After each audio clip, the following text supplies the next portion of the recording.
রোজকার সেই একঘেয়ে পটলের রেসিপি খেতে খেতে বাড়ির বড় কিংবা ছোট সবারই অপছন্দের সবজি হয়ে উঠেছে। তবে গ্যারেন্টি দিচ্ছি, আজকের এই পটলের রেসিপিটি যদি করে খাওয়ান, আপনার পরিবারে সবাই কিন্তু পটল প্রেমী হয়ে উঠবে। একঘেয়ে স্বাদ বদলাতে আজই বানিয়ে ফেলুন এই ইউনিক পদটি, যা দিয়ে নিমেষেই এক থালা গরম গরম ভাত শেষ হয়ে যাবে। বাজি ধরে বলছি, পটলের এই নতুন রেসিপি একদিন খেলে এর স্বাদ 10 দিন মুখে লেগে থাকবে। একদম পেঁয়াজ রসুন ছাড়া সম্পূর্ণ নিরামিষ পদ্ধতিতে তৈরি এই পটলের রেসিপিটি মাছ মাংসের স্বাদকেও হার মানাবে। সামান্য কিছু মশলা আর জাদুকরি টিপসে তৈরি এই পটলের পদটি মুখের স্বাদ যেমন ফেরাবে, তেমনি আপনার হাতের রান্নার প্রশংসায় সবাই পঞ্চমুখ হবেন। আর বাড়ির সবার কাছে কিন্তু বারবার আবদার আসবে এই রেসিপিটি বানানোর জন্য। তাই সম্পূর্ণ পটলের রেসিপিটি দেখার অনুরোধ রইল। নমস্কার বন্ধুরা, ইজি কুক চ্যানেলে আপনাদের সবাইকে স্বাগত জানাই। চলুন শুরু করছি। দারুণ স্বাদের পটলের নিরামিষ রেসিপিটি বানানোর জন্য আমি অফ ক্যামেরায় আলু আর পটলগুলোকে কেটে নিয়েছি, যাতে ভিডিওটা খুব বেশি বড় না হয়। কম বেশি সবাই আলু পটল কাটতেই পারেন। তাই দেখুন, এই রেসিপিটি বানানোর জন্য আলুগুলোকে ছাড়িয়ে ঠিক এইরকম লম্বা লম্বা করে কেটে নিয়েছি, আর পটলগুলোকে দেখুন ঠিক এইভাবে ছাড়িয়ে নিয়েছি, আর দুদিকে একটু একটু করে কেটে নিয়েছি। এই রেসিপিটি বানানোর জন্য আমি গোটা গোটা পটল নিয়ে নিয়েছি। আপনারা চাইলে শুধু পটল দিয়েও এই রান্নাটা করতে পারেন, আবার যদি আলু দিতে চান তাও দিতে পারেন, তাতে কোনো রকম অসুবিধা নেই। তবে আমি এখানে আলু আর পটল দিয়েই বানাচ্ছি। চলুন মূল রান্নাটা শুরু করা যাক। তার জন্য গ্যাসে কড়াই বসিয়ে দিয়েছি। কড়াইটা বেশ গরম হয়ে গেলে পরিমাণ মতন সর্ষের তেল দিয়ে দিয়েছি। তেলটা বেশ ভালো করে গরম হয়ে গেলে প্রথমে কেটে রাখা আলুগুলো দিয়ে দেবো। আলুগুলোকে তেলের মধ্যে বেশ ভালো করে নাড়াচাড়া করে লাল লাল করে আলুগুলোকে ভেজে নিতে হবে। আমার এই রেসিপিটি যদি কোনো নতুন বন্ধু ইউটিউব থেকে দেখে থাকেন, আমার এই ক্ষুদ্র চ্যানেলটিকে সাবস্ক্রাইব করে আমার পাশে থাকার জন্য অনুরোধ করছি। আর পাশে থাকা বেল আইকনটি অবশ্যই প্রেস করে রাখবেন। যখন আমি নিত্য নতুন কোনো রেসিপি দেবো, সবার আগে খুব সহজেই নোটিফিকেশান আপনাদের কাছে পৌঁছে যাবে। কথা বলতে বলতে আলুগুলো দেখুন ঠিক এরকম লাল লাল করে ভেজে তুলে নিয়েছি, আর ওই তেলের মধ্যে কেটে রাখা পটলগুলো দিয়ে দিলাম। পটলগুলো তেলের মধ্যে নাড়াচাড়া করে মিশিয়ে নেব আর লাল লাল করে ভেজে নেব। তবে আলু ভাজার সময় আমি কোনো রকম নুন বা হলুদ ব্যবহার করিনি, আর পটলের সময়ও ব্যবহার করব না। গ্যাসের ফ্লেম মিডিয়াম টু হাইতে রেখে পটলগুলোকেও ঠিক এইভাবেই ভাজা করে নিতে হবে। খুব সুন্দরভাবে লাল লাল করে ভাজলে এই তরকারিটা খেতে খুব ভালো লাগবে। তাই পটলগুলো এদিকে ভাজা হতে থাক, অন্যদিকে চলুন একটা মশলা বানিয়ে নিই। তার জন্য ছোট মিক্সির গ্রাইন্ডার জার নিয়ে নিয়েছি। নিয়ে নিলাম 1.5 ইঞ্চি মতন আদা, আর নিয়ে নিয়েছি দুটো কাঁচা লঙ্কা, আর দিয়ে দেবো 1 চামচ মতন গোটা জিরে, আর দিয়ে দেবো 1 চামচ মতন গোটা ধনে, আর দিয়ে দেবো দুটো টমেটো। আপনারা ঝালটা যেভাবে খাবেন সেই পরিমাণ অনুযায়ী আপনারা ঝালের পরিমাণটা বাড়িয়ে বা কমিয়ে নেবেন। এবারে দেখুন, এই সমস্ত মশলাগুলো একটা ফাইন পেস্ট বানিয়ে রেখে দিলাম। আর এদিকে চলুন, পটলগুলো প্রায় ভাজা হয়ে এসেছে। দেখুন একদম সুন্দর সোনালী কালার চলে এসেছে। এবারে পটলগুলোকে তেল ঝরিয়ে তুলে রেখে দেবো। আলু পটলগুলো এরকম লাল লাল করে ভেজে তুলে রেখে দিলাম। এবারে ওই কড়াইতে দিয়ে দেবো 2 চামচ মতন সর্ষের তেল। আমি এই রান্নাটা সর্ষের তেলেই করব। তেলটা বেশ গরম হওয়া পর্যন্ত অপেক্ষা করব। তেলটা যেই গরম হয়ে যাবে, এখানে ফোড়নে দিয়ে দেবো 1/2 চামচ মতন গোটা জিরে আর দুটো শুকনো লঙ্কা, আর দিয়ে দেবো দারচিনি, এলাচ, লবঙ্গ। এই ফোড়ন থেকে যখন একটা সুন্দর মিষ্টি গন্ধ বেরোবে, ততক্ষণ কিন্তু এই ফোড়নটা ভেজে নিতে হবে। যেই গন্ধটা বেরোতে শুরু করবে, আগে থেকে যে বেটে রেখেছিলাম মশলাটা, সেই মশলাটা এবারে দিয়ে দেবো।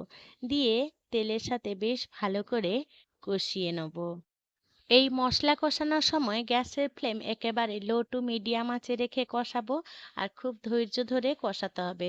যত ধৈর্য ধরে মশলা কষাবেন, তত কিন্তু তরকারির স্বাদটা কিন্তু দুর্দান্ত হবে। মশলাটা সুন্দরভাবে কষানো হয়ে গেলে এখানে পরিমাণ মতন হলুদ গুঁড়ো দিয়ে দিলাম, আর দিয়ে দেবো কাশ্মীরি লাল লঙ্কা গুঁড়ো 1 চামচের মতন। এবারে সমস্ত উপকরণ বেশ ভালো করে নাড়াচাড়া করে আবারও কষিয়ে নেব। এই পর্যায়ে আমি কোনো রকম জল ব্যবহার করিনি।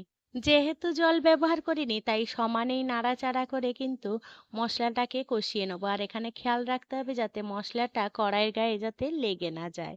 দেখুন মশলাটার গা থেকে অটোমেটিকই তেল রিলিজ হতে শুরু করে দিয়েছে। এই পর্যায়ে দিয়ে দেবো মিক্সির গ্রাইন্ডার জারটা ধুয়ে সামান্য একটুখানি জল। জলটা দিয়ে আবারও মশলাটা কষিয়ে নেবো মিনিট খানেকের মতন।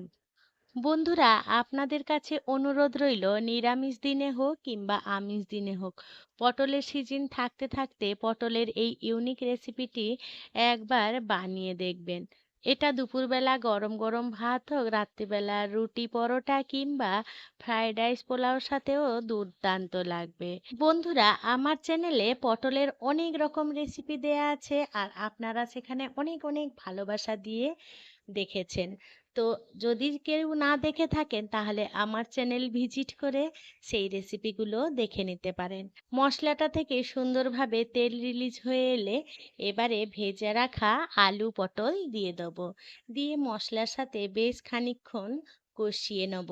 এইভাবে যদি কষিয়ে নেন তাহলে এই মশলাগুলো আলু পটলের মধ্যে ঢুকবে আর তরকারি খাওয়ার সময় আলু আর পটল একেবারেই পানসে লাগবে না। তাই মশলার সাথে এই আলু পটল কষিয়ে নিতে হবে। গ্যাসের ফ্লেম একেবারে লোতে করে ঢাকা চাপা দিয়ে কয়েক মিনিটের জন্য রান্নায় বসিয়ে দিলাম। এবারে এই আলু পটলের তরকারির স্বাদটাকে 10 গুণ বাড়ানোর জন্য আমাদের যেটা দরকার সেটা হচ্ছে পনির। আমি এখানে 100 গ্রাম পনির নিয়ে নিয়েছি। পনিরটাকে অফ ক্যামেরায় একটা গ্রেটারের সাহায্যে গ্রেট করে নিয়েছি। সেটাকে সাইডে রেখে দিলাম। এটা কিন্তু অবশ্যই দেবেন, তাহলে এই তরকারিটা খেতে ভীষণ মজাদার হবে। কয়েক মিনিট রান্না করার পর ঢাকা চাপা খুলে তরকারির স্বাদ মতো নুন দিয়ে দিয়েছিলাম আর দিয়ে দিয়েছিলাম চিনি। নিরামিষ তরকারিতে চিনি দিলে তরকারির ব্যালেন্সটা খুবই দুর্দান্ত হয়। আর নুনটা আমি আগে দিতে ভুলে গেছিলাম তাই এই পর্যায়ে দিয়ে দিলাম। আপনারা চাইলে প্রথমের দিকে নুনটা দিয়ে দিতে পারেন। নুনটা দিয়ে বেশ ভালো করে মিশিয়ে নিয়েছিলাম। এবারে দিয়ে দেবো জল। আমি এখানে 2 কাপ মতন জল দিয়েছি। অবশ্যই গরম জল দেবেন, তাতে তরকারির স্বাদটা কিন্তু দুর্দান্ত হবে আর কালারটা কিন্তু খুবই ভালো আসবে। জলটা দিয়ে বেশ ভালো করে নাড়াচাড়া করে মিশিয়ে নেবো। আর ঢাকা চাপা দিয়ে রান্না করে নেব যতক্ষণ না আলু পটল খুব সুন্দরভাবে সেদ্ধ হচ্ছে। এই তরকারিটা খুব বেশি ঝোল ঝোল ভালো লাগবে না, আবার খুব বেশি শুকনো শুকনো ভালো লাগবে না। গামাখা গামাখা হলে ভালো লাগবে খেতে। আর আপনারা যদি পছন্দ করেন তাহলে সেইভাবেই জলটা দিয়ে দেবেন আপনাদের পছন্দ মতন। দেখুন 3-4 মিনিট ঢাকা চাপা দিয়ে লো টু মিডিয়াম আঁচে রান্না করে নিয়েছিলাম। আলু পটল খুব সুন্দরভাবে সেদ্ধ হয়ে গেছে। এই পর্যায়ে গ্রেট করে রেখেছিলাম যে পনিরটা, সেই পনিরটা এবারে দিয়ে দেবো। নিরামিষ আলু পটলের এই তরকারির স্বাদটা কিন্তু দ্বিগুণ হয় এই পনির দেওয়ার জন্য। তাই অবশ্যই দেবেন। আর আপনারা যদি হাতের কাছে পনির না থাকে, দুধ থেকে ছানা কেটেও আপনারা ব্যবহার করতে পারেন, তাতে কোনো রকম অসুবিধা নেই। পনিরটা দিয়ে বেশ ভালো করে নাড়াচাড়া করে মিশিয়ে নিয়েছিলাম আর রান্না করে নিয়েছিলাম মিনিট 2-এর মতো। বন্ধুরা, নিরামিষ দিনে অবশ্যই এইভাবে একবার পটল রান্না করে দেখবেন। আর যদি আমার মতন করেন তাহলে তো খেয়ে অবশ্যই কমেন্ট করে জানিয়ে যাবেন আজকের এই পটলের রেসিপিটি আপনাদের কেমন লাগলো। এবারে 2-3 মিনিট পর গরম মশলা গুঁড়ো আর 2 কাঁচা লঙ্কা দিয়ে একটু বেশ ভালো করে নাড়াচাড়া করে মিশিয়ে নিয়ে গ্যাসের ফ্লেম অফ করে দিয়েছিলাম। আপনারা চাইলে এখানে ঘিও ব্যবহার করতে পারেন, তবে আমি এখানে কোনো রকম ঘি ব্যবহার করিনি। এবারে গরম মশলা আর লঙ্কাটাকে বেশ ভালো করে নাড়াচাড়া করে মিশিয়ে নিয়েছিলাম আর গ্যাসের ফ্লেম অফ করে দিয়েছিলাম। বন্ধুরা, আজকে আমার এই আলু পটলের রেসিপিটি আপনাদের কেমন লাগলো সেটা কিন্তু কমেন্টে জানাতে একেবারেই ভুলবেন না। যদি কোনো অংশে একটুও ভালো লেগে থাকে ছোট্ট একটা লাইক করে দেবেন। আপনাদের এই ছোট্ট ছোট্ট লাইক আমাকে অনেক ইন্সপায়ার করে নিত্য নতুন রেসিপি বানানোর জন্য। আর যদি খুব বেশি ভালো লেগে থাকে বন্ধু বান্ধব কিংবা প্রিয়জনদের সাথে শেয়ার করে তাদেরও দেখার সুযোগ করে দেবেন। আমি গ্যাসের ফ্লেম অফ করে স্ট্যান্ডিং টাইমের মতন রেখে দিয়েছিলাম। দেখুন কতটা সুন্দর আর কতটা লোভনীয় হয়েছে দেখতে। এবারে গরম গরম ভাতের সাথে হোক কিংবা রাত্রে ডিনারে রুটির সাথে হোক বা আপনাদের পছন্দের কোনো কিছুর সাথেই এই আলু পটলের রেসিপিটি আপনি পরিবেশন করতে পারেন।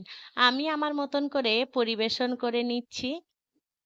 বন্ধুরা, আমার সাথে থেকে পাশে থেকে এতক্ষণ এই আলু পটলের ইউনিক রেসিপিটি দেখার জন্য আপনাদের সকলকে জানাই অসংখ্য অসংখ্য ধন্যবাদ। আপনারা ভালো থাকবেন, সুস্থ থাকবেন। দেখা হবে পরের কোনো নিত্য নতুন রেসিপিতে।